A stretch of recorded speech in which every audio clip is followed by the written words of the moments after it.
Hello, welcome back to my channel. If you're new here, my name is Michelle and I'm a social media manager for the health and wellness industry.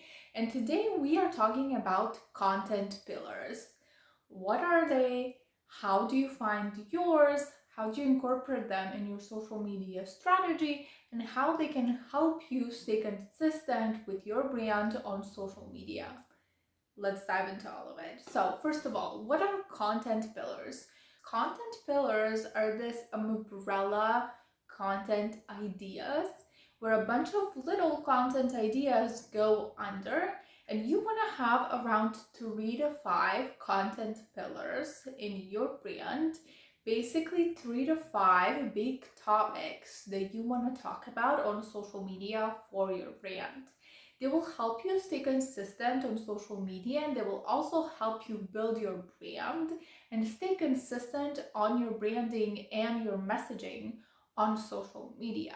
Because if you are running a business and you want to promote it on social media or you want to build your brand on there, you don't want to just talk about random things and hope that it goes well. You want to have already prepared content pillars.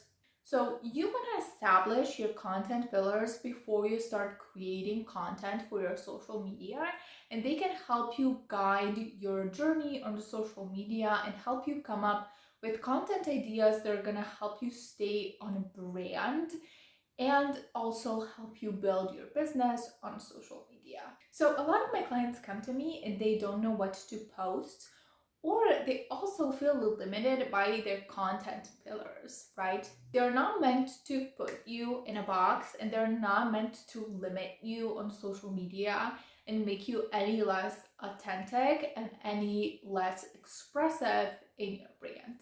If you feel imprisoned by your content pillars and you feel like you have something to say, but it doesn't fit any of your content pillars, they're probably not the right content pillars for you, and you need to look more deeply into them, because content pillars are there to inspire you and they are there to expand you and also help you stay strategic at the same time. Because I am a social media manager for the health and wellness industry, let's try and create content pillars, for example, for a local gym.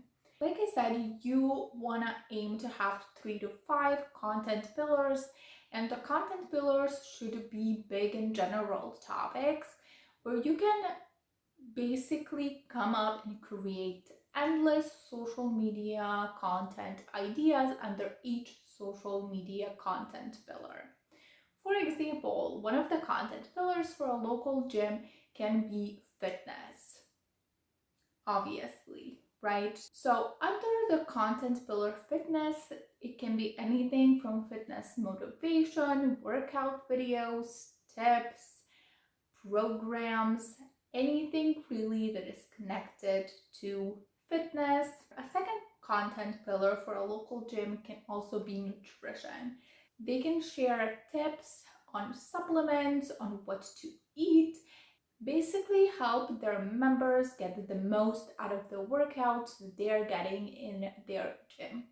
A third content pillar that is always good for local businesses is local, right? So whatever city that gym is located in, it's always good to keep up to date and share local stuff. This can be anywhere from shouting out other businesses, sharing more personal stories about the trainers in that gym, about their clients, and tagging them, because this is the content that gets usually the most likes, the most engagement, and the most reshares, because it's very personal and the audience that sees it, again, it's very targeted because those members usually live in the same city and it is something that they can connect about. So once you have your content pillars figured out, it's time to brainstorm some ideas under each content pillar. To help me do this, I also want to create a mini funnel. What this is basically every content idea under each pillar can fall into one of the 3 categories.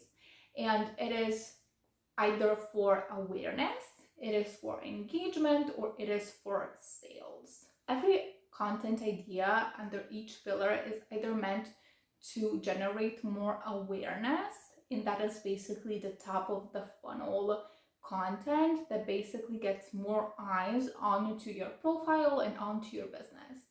The second type of post is a little bit further down the funnel, and it is engagement, right? And it's generating engagement with the audience that you already have, like likes and follows, and it's meant to deepen your connection with the audience that already knows about you.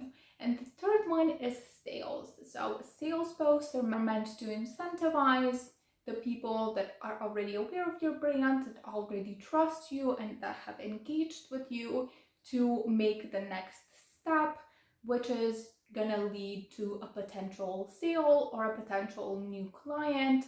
For example, posts that promote signing up to an email list, filling out a question form, sending a DM, booking an appointment, or anything like that.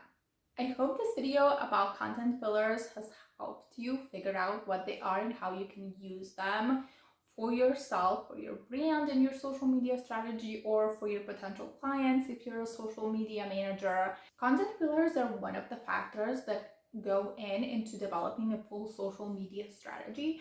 So if you want to learn more about that, you can get my free social media strategy checklist. It's going to be the first link in my description. And if you enjoyed this video, give me a like, comment down below an example of your content pillars, and subscribe for more videos from me. Thank you, and see you in my next one.